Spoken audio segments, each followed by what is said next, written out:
Oh, Portland weather. Is this it? Is this it? Is this what? Is this another 5-6 months of this? Is it? Yeah.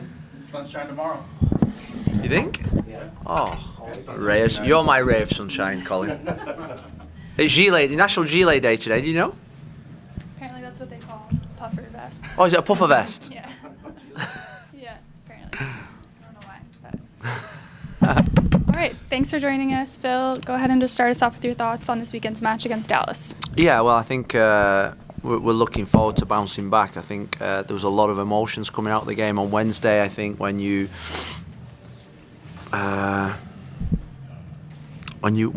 in the cold light today, when you analyse the whole game, it's a game where we had a load of chances to score.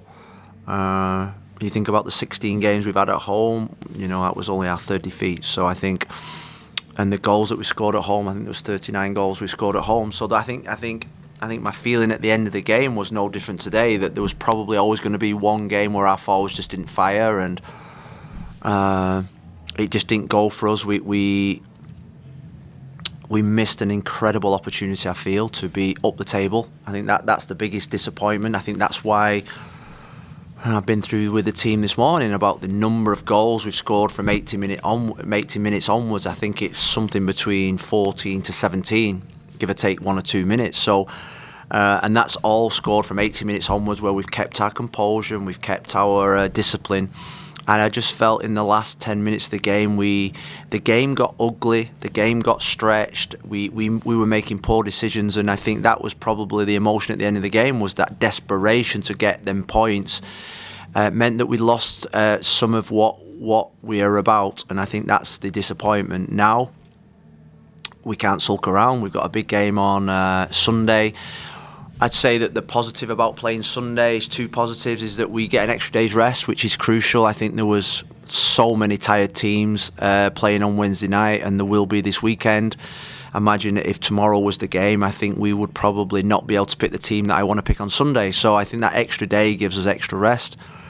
And at least on Sunday, we will know exactly where we are, what we have to do, and because the results will have come in. So we still have aspirations to finish in 8th, finish in 7th, but we know that probably that's not in our hands now. So it's about focusing on us, knowing full well that we've qualified, I think, for the playoffs, barring a miracle, and we've got to make sure that we return to what we do best, and that's put on a convincing show at home on Sunday.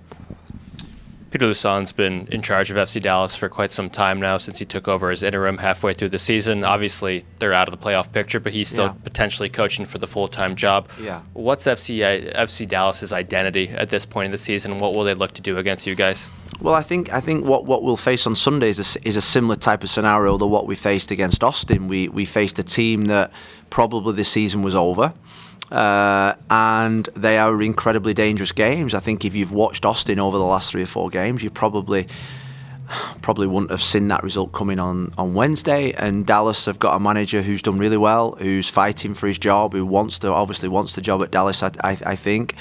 And they've got players who have been out probably, maybe Velasco and Ferreira have been out a lot of the season, that will probably want to finish the season really strong. They've got really good attacking players. They play with a really attractive style, open style. They play a really good football, a good system. And it will be a difficult game. But like I say, I think when we get to this stage of the season with 2 games to go, it's more about us and not the opposition. It's more about our concentration, our discipline, our style, our performance levels, our confidence levels, our belief levels. And that's what really we're focusing on for Sunday, because I think when you play these types of teams at this stage of the season, the first goal is always crucial. I think if we get the first goal, then I think I'm really confident that we can win the game. Phil, you mentioned the amount of tired legs across the league on Wednesday. Yeah.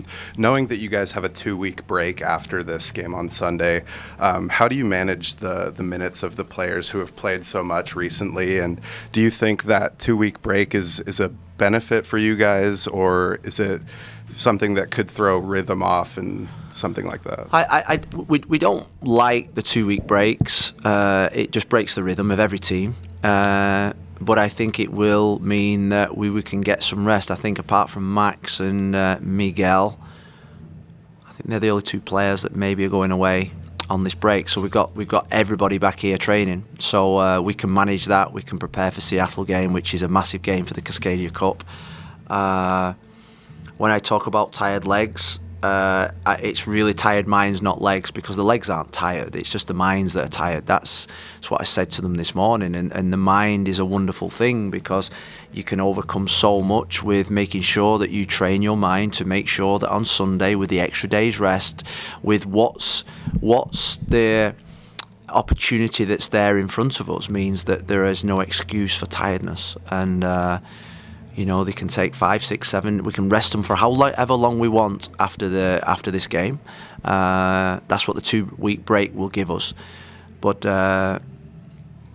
and the thing is that every other team in the country, every other team in the conference is the same.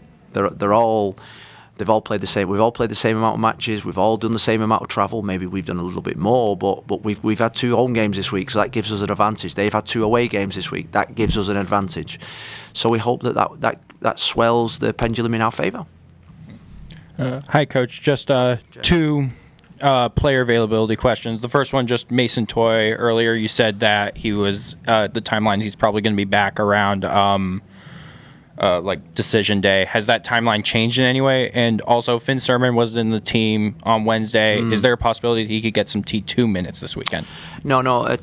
Finn won't be in the T2. He's obviously, it's the first time this season I've had to leave somebody off the bench. If you looked at the bench, we had Miguel, we had Zach. It was crazy to have 3 centre backs on the bench, plus Eric Miller, who's played there as well. So it's really unlucky for Finn. He deserves to be on the bench. He deserves to have minutes. He's playing and training incredibly well, but he knows he has to be a little bit patient.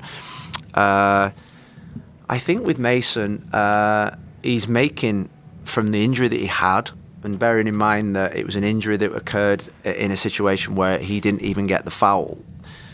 He had probably an injury that probably most footballers don't get to his back. He's making incredible strides. He's now on the Alter G machine, the machine that you can run on with a little bit of gravity off. He's working 2-3 times a day. He knows that he has to get himself back quick. The initial report was probably 6 to 8 weeks. I think he's shaving weeks off every single day, and that's why I said that decision day or just after is looking a little bit more positive now with the injury that he got. It's a day-to-day thing. He's now touching the ball a little bit, but it's a delicate injury to the back, and we're incredibly impressed with how hard he's working, the durability of which he's trying to come back, and we just hope that we can get him back, because we need him. We need depth on our bench in terms of our attacking. On Wednesday night we had Tega, we had Marvin, and we had Anthony as attacking players really to go on. So we need him back for our depth. Thanks. Phil, 2 questions. The nervy scenario against an opposition team that is trying to finish, with a good look at the game can present itself again with Dallas. Yeah. And you were talking about how at the end of the game, the team lacked the calmness, the good decision making to stick to the plan.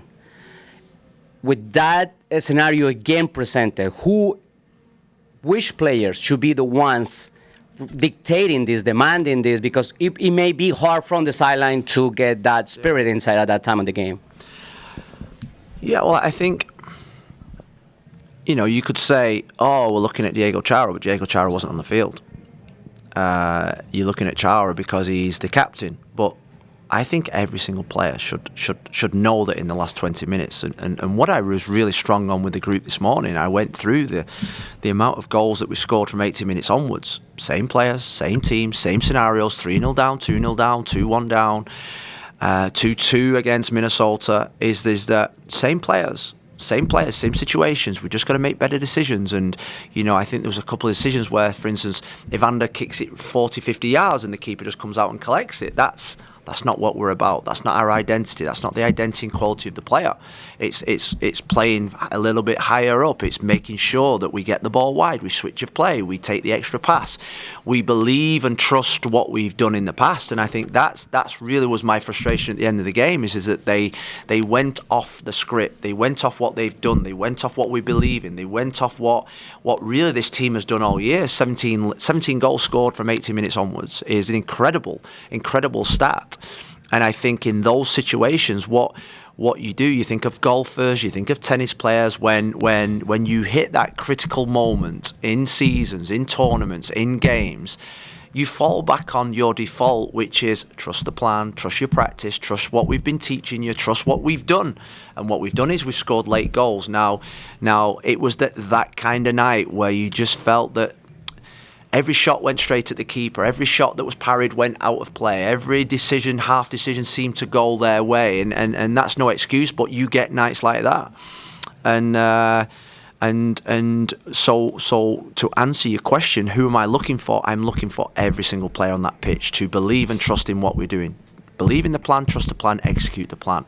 Whether that's the first minute, the 80th minute, or the 107th minute like we scored against Minnesota. And I say that with incredible confidence because the players we put on the field have all played a part in that. That, you know, our subs, our game changers have come on, have played a big part in that. So I think because this club has not had success for the last 2 years, because we've not been in the playoffs for the last 2 years, there was just a little bit of desperation because maybe we just thought it was going to be easy. Maybe we just thought we were just going to turn up, beat Austin and Dallas, and we're going to be in 5th position. Life doesn't work like that. Nobody comes and knocks at your door and gives you a playoff spot, a medal, a trophy, a goal. You've got to work your absolute goddamn hardest. And you've got to earn every point that you get in this league. It's a difficult, unforgiving league. Wednesday night was one of those unforgiving moments where we lost the game and everyone after the game was feeling a little bit sorry for themselves. And I'd say that this morning we had to change that. The next one is, I think, connected with that one because it goes through what you said earlier. It is the mind, right? Yeah. You have their mind in the right place at that moment. You take better decisions, and bodies may not be as tired as minds. How is the club? How is the coaching staff helping players to train their minds? What are they doing exactly? Like, what is the plan to help them? I think when you talk about training for critical moments, the way that we train is that we train hard and we fight easy, you know. So when we have our Tuesdays and Wednesdays sessions where it's really, you know, overload days, we take them beyond their capabilities. And every Wednesday we take that bar, that training level, that training load a little bit higher, a little bit further, so that when you get to competition, you've trained when you're fatigued. Because that's the real difficult thing, is training when you're fatigued, to make decisions when you're fatigued. The other night when we were making decisions, because when your mind goes tired, the decision making goes. You know yourself, in if you're writing an article and you're tired, your article's not as good as when you're fresh. It's no different. So I'd say that we've just got to trust the process that we've done all season. We've trained them really incredibly hard. There's players in, you know, 90% of that team is trained every single day. Every single minute of every single session of every single day. That means that they are durable. That means that they are ready. That means that they are mentally tough. Because we've trained them really hard, it means that when you get to the critical moments under the most pressure, they should be ready. Now, it doesn't always work out that way. You're going to make decisions that don't quite are the right decisions. Wednesday night was one of those. So what you do, you reset the mind a little bit and remember them about what we've been through this season. 9-10 games without a defeat. Half-time against San Jose, the crowd not being happy with us. You know, 3-0 down in Kansas. You know, everyone thinking, here we go again, Portland Timbers. These are moments that you fall back on, that you trust. It's like a golfer. What does he do? He goes out there and practice. When he gets to the Ryder Cup and it's the 18th green and you've got a shot to win the Ryder Cup, you trust what you've done in the past. You trust your practice. You trust your methods. You trust what you've done. You've got a bank of work that you trust, and that's what we've got to do in these moments. And I'd say that's what I've told them this morning. That was a lecture, wasn't it, really? But